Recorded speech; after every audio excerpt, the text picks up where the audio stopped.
Hey guys, what's up? And in this video, I will be talking about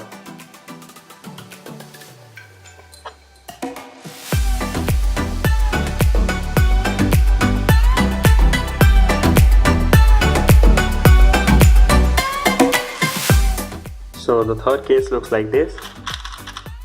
We will have case like this, just like you're getting on a 3x3.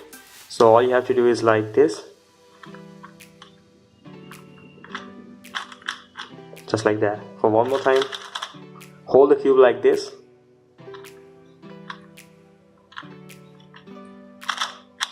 just like that, just like you're executing on a 3x3. That's it.